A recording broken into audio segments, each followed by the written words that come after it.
Happy Easter, folks. Today is Happy Good Friday.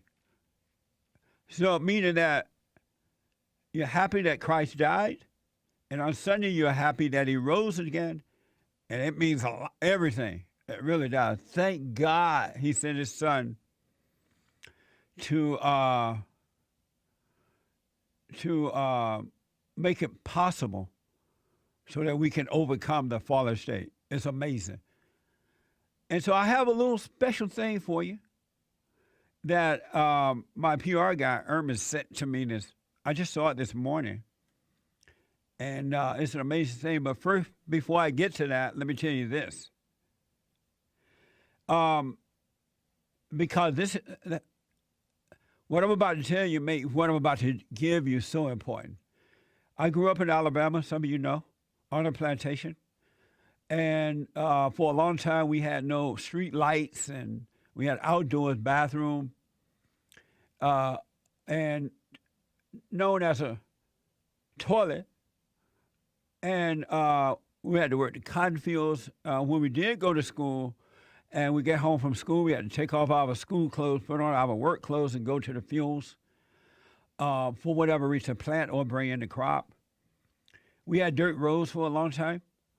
When we would eat meals, they came from the earth. You know, most of the time it was stuff we had planted on the plantation: peanuts and corn, sweet potatoes, other stuff, greens.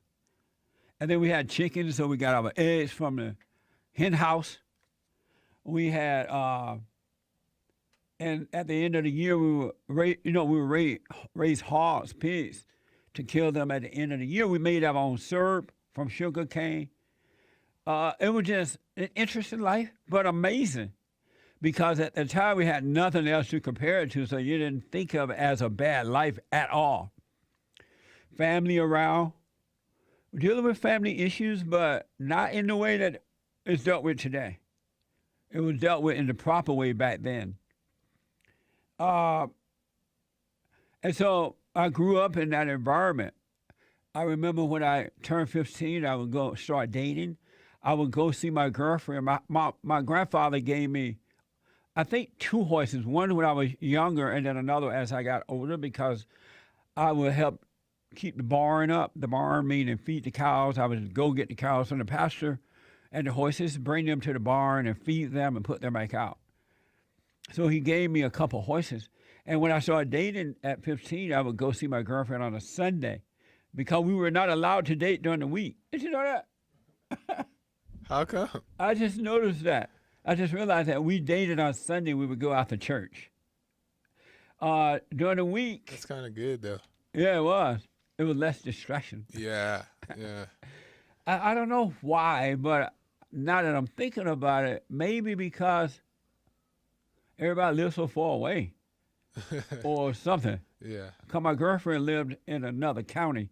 She lived in Russell County, and I lived in Barber County.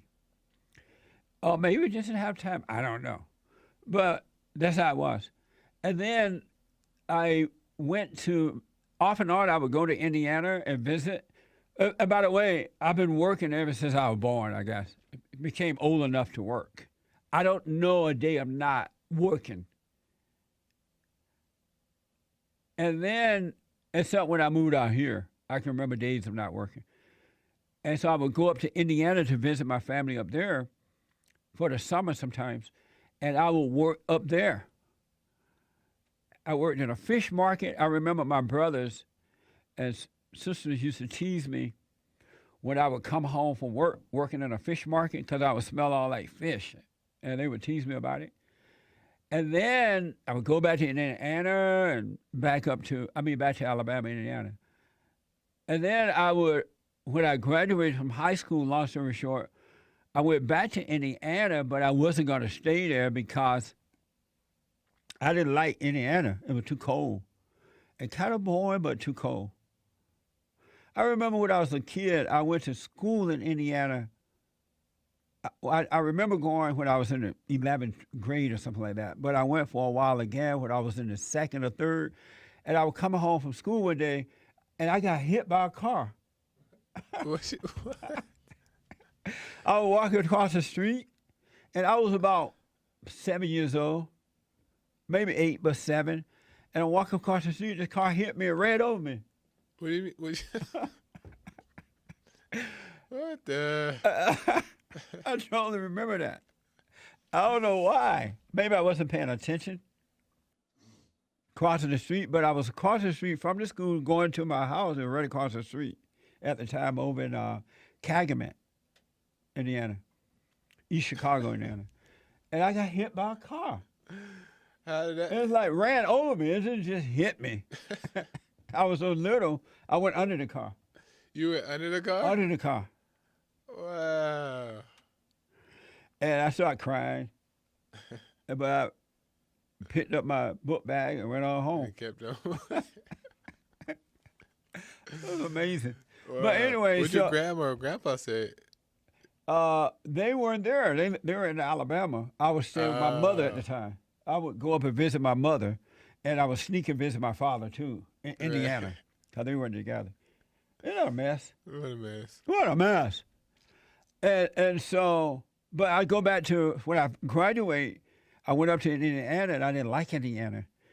And at that time, and what made me think of this was the call from Buffalo, New York, Jason, when he was talking about, you want people to suffer, you want them to go through hard times and try to make it on their own. I'm like, yes, it's really the best way to do it. And so that's what made me think of all this, and that's why I have this present for you, amazing thing for you.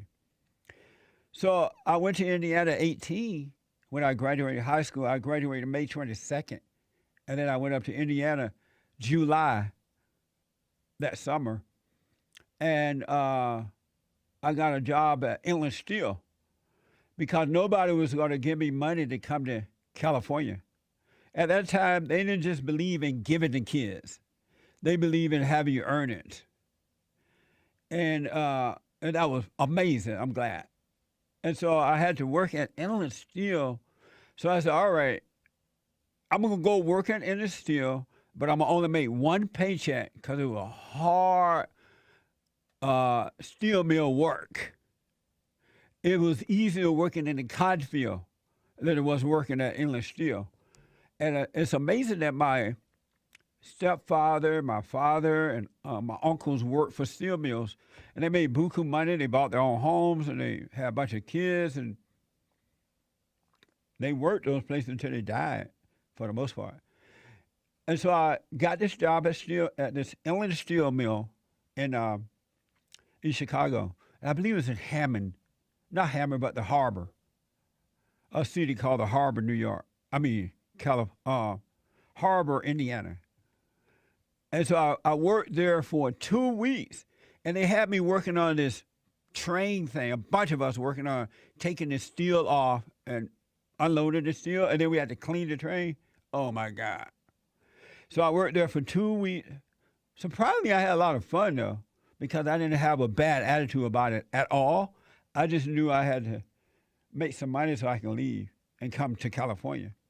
Because I had came to California the year before, my aunt sent for me to come here because she was starting to work. Her kids had become older, and she was going to start work. So she's like, hey, why don't you come out? You like California and babysit for us? And I fell in love with California. When I walked off the airplane, it was like paradise coming from Alabama. So I said, all right. So I went to Inland Steel, worked for 2 weeks, and I got my first paycheck, and I thanked them for the job, and I was done. Then I went and bought a ticket on, what's the name of that airline that stop at every stop? What's the name of that airline?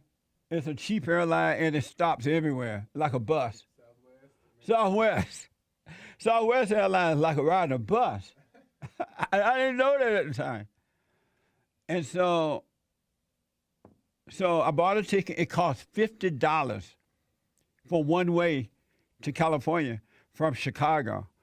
And I had to fly out of Chicago because they don't have an airport, or didn't have one at the time, in Indiana. At least my part of Indiana, Gary, Indiana. And so I bought a ticket. I flew out to California, and for $50 one way, And I stayed with my aunt, her husband, my mother's sister, and her husband. And in about a week or two, I had my first job in California. My uncle helped me to get the job at a supermarket that was right down the road from their house. And it was Better Food supermarket. And I'm like, cool. And so I got this job, and I was a grocery bagger. It was called some other name, I think busboy or something like that. But I would bag the groceries, put them in the cart, and take them to the car with the people, and then load the food up. And then I did that really well because I had a good attitude. And after that, I became a produce clerk. I worked in the produce department, not a produce clerk, but worked in the produce department. Kind of moving up, you make more money in the produce department. And that was so much fun. And then from that, I became a cashier, worked up at the cashier because I was told that you can make more money working at the cashier. So I had them to train me to be a cashier because I was a good worker with a good attitude. And then from there, I bought me a car. It was a used car, but it was a nice car. And from there, I went and worked for Sears. Sears at the time, they had a warehouse where they repair wash machines. Did you know that? Learning new things throughout this whole story. I have a reason for telling y'all this. And it's a long story short, how one thing leads to another one, and to another one, and to another one, and to another one, right? And attitude is so important, folks. The right attitude is a very important thing.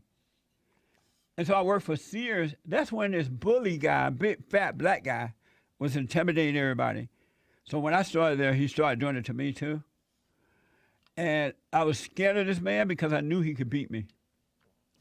But I decided one day, I'm tired of this guy doing this to me. So what I'm going to do is I'm going to stand up to him. And I decided, we had to all line up and clock out at the end of the day. And so I was thinking, I'm going to wait until we all line up at the clock. And then if he mess with me, I'm going to go off. Yeah, I'm going to clock him. And then I will have people around me to help me if he tried to fight me. Isn't that a good strategy? And so, lo and behold, at the clock, he started messing with me again, saying all this crappy stuff or trying to bully me. Bully, I didn't think of bully at the time, but he was a bully. And I told him, I said, look, man, you don't leave me the F alone. And he looked around and the people were looking to see his reaction to me. And lo and behold, he did nothing. He like, all right, man. And the next day, he became my friend. Wow. Isn't that amazing? You didn't need to do no I didn't need to do violence. anything. Nick, get the phone for me.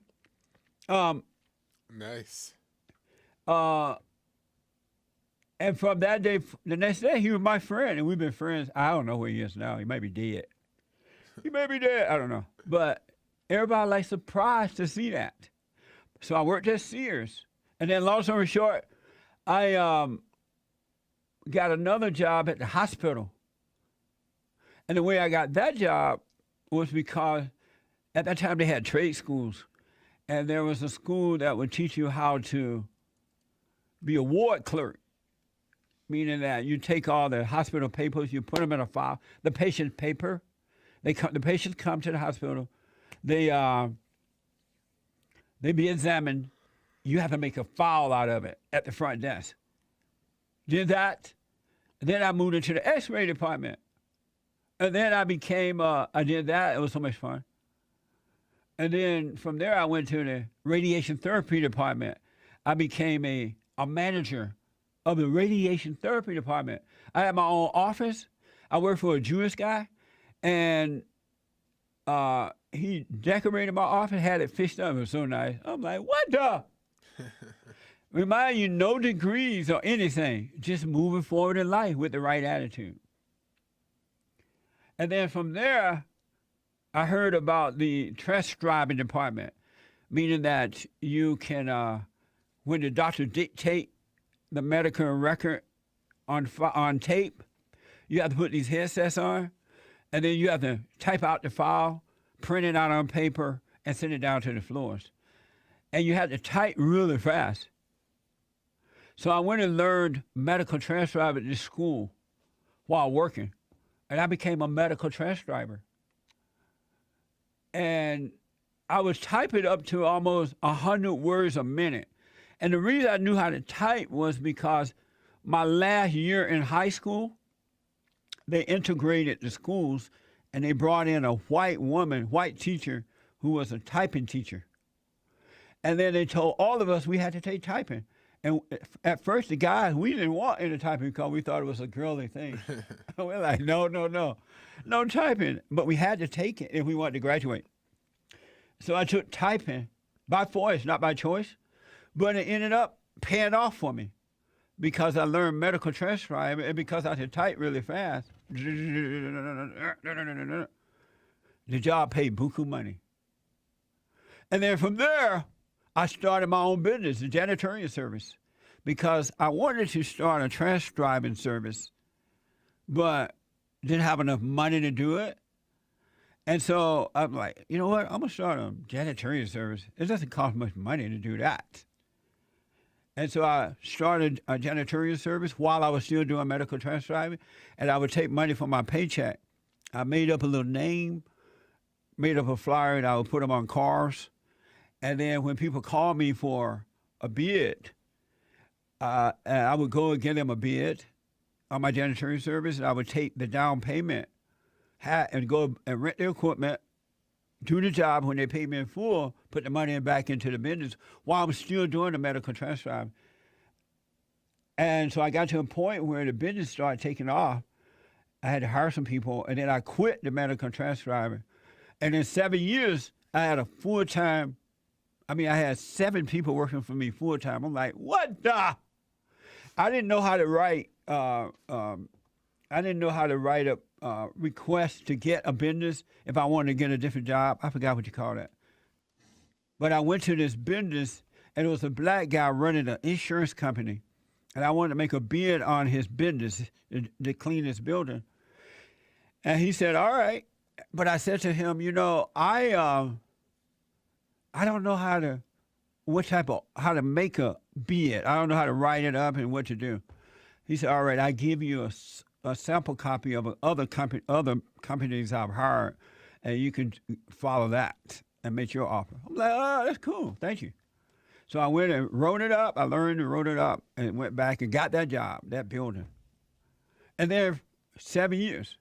And my friends had told me, you don't want to do a janitorial job. The Mexicans are going to outbid you. It's not a sophisticated job. You don't be a janitor.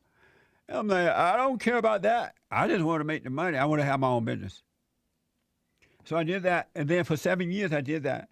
Long story short. And then it occurred to me to do bond once I woke up. And I'm like, wow, it's interesting.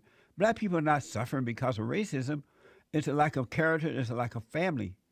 I wanted to start a bond to deal with that, rebuild men so that we could rebuild the family. So I started bond. And for the first month or so, there was no responses. I got my own office, and I got a secretary, and nobody was calling. The first meeting we had, though, was amazing. But then when I started opening my office, nobody was calling. And I would go into the office. I would ask my secretary, did anybody call? They start laughing, no. And we would laugh about it. But after a while, the phone started ringing. And one thing led to another one.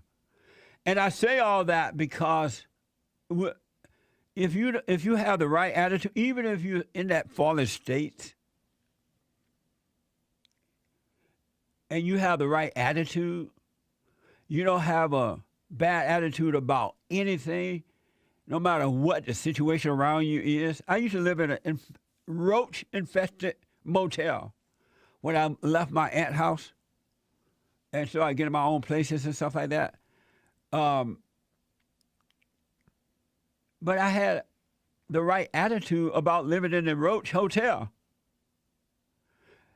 I believe I ate some roaches. There were so many roaches. But I didn't care. I was on my own. I had my own place.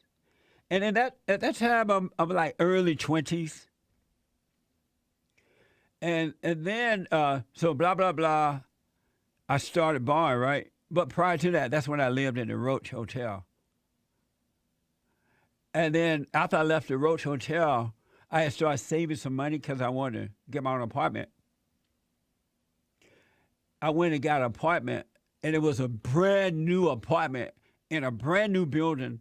And it was the kind of apartment where you have one bedroom upstairs, and you can look over the balcony of the bedroom.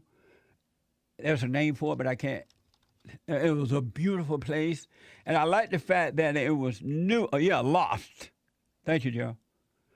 And I liked the fact that it was new, it had beautiful carpet, new curtains, and really nice place. And it was on 3rd Street, up there by 3rd Street by the college up there, LA City College. And then I liked that because I had my own car, I had my own place. I started inviting my friends over because I wanted my girls and my girlfriend and everything because I wanted them to see that. And we had a good time there. It was so much fun. And then I started barring. I'm skipping over a lot of stuff. I started barring, and one thing just leads to another one. And my point is, Christ died so that we can overcome. We don't have to live in hell, but you need a good attitude. And part of my upbringing was never to try to hurt my fellow man or go after them or destroy anyone or talk about them, but to always wish them well. That's the attitude that black and white people have with one another. Treat people the way you would like to be treated. So I grew up with that attitude. Doesn't mean I didn't make any mistakes along the way. I did, believe me. But one thing leads to another one. And I never thought about giving up. It never occurred to me, being in California, except having my aunt and her husband and my three cousins, I was pretty much on my own. And after a while, I had other cousins and things that wanted to move to California, so I would let them stay with me because someone had helped me. My aunt had helped me, so I wanted to give back. And so I would let them come and stay with me, but they had a short time to stay and hurry up and get a job and move on. And that happened. They're doing very well, too. But long story short,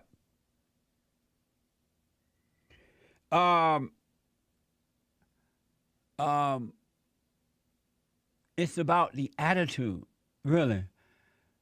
Everybody's in a fallen state, and people don't mean any harm. They're doing the best they can do.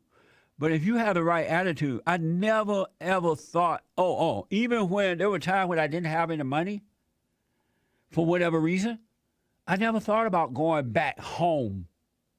I never thought, it just never occurred to me I remember one time I had to borrow money. I wrote a letter to a cousin of mine, asking her to loan me some money to make it through something. But other than that, I never borrowed money. I never thought about going back home. It's the attitude and appreciation that helped me through. So if you overcome the negative attitude about anything, you will be surprised at the load that is lifted from you, and just live your life and treat others the way you would like to be treated. It'll be amazing. And eventually you'll wake up and you'll start to see God is with you. And that's why all that happened. Because I didn't know God was with me at the time. But it had a lot to do with my upbringing, too. So I say that to say, Christ died so that we can overcome the world. We can overcome anger and negative attitude. And whatever situation you are in, whether it's in your mind or in the physical you're having difficult, you learn to count it all joy when these things come, because they'll make you better in life. It really will. So here's what I want to give to you. my PR guy, Irvin, sent me this. I guess last night. I saw it this morning. I have Nick and put it on my list here. The president, the Great White Hope, gave some life advice, and he gave it at a different time than this happened before he became president, it seems. And so this is a classic video, and it was before the president was the president of the United States of America. And I want to give it to you this day, the day that Christ died to make it possible for you to have an amazing life on earth. And the president gave such a perfect advice. I'm like, this is so true. I got to give it to my audience today. Here we go. Never, ever give up. You can change and you can move around, but never, ever give up. I know people that are very smart. They went to the Wharton School of Finance with me. I know other people that aren't as smart, and those people are the top people in industry today, and they just were tougher. They didn't give up. And the smart ones had everything on their plate. They'd always come in with the A+ on the tests and the good boards and everything else. But when they ran into problems, they didn't know how to solve the problems like the guys that weren't as good. And it's very seldom that you see something other than this happen. So never, ever give up. Amazing. Isn't that amazing? What do you think of that? Yeah, that's a solid, straightforward message. Is basically saying that the guys who were not intellectual are the ones who didn't give up and became successful, but the ones who were all into the school, got all the good grades, did all the studying, they couldn't handle life. And I think, I may have to come back and change this, it's because they are not, the ones who didn't do all that studying and went to Harvard and all that are not as intellectual. They're just living life. Yeah. But that's my gift to you from the Great White Hope, right? And that's the guy that's running our country today. You better be trying to count your blessings. Name them one by one.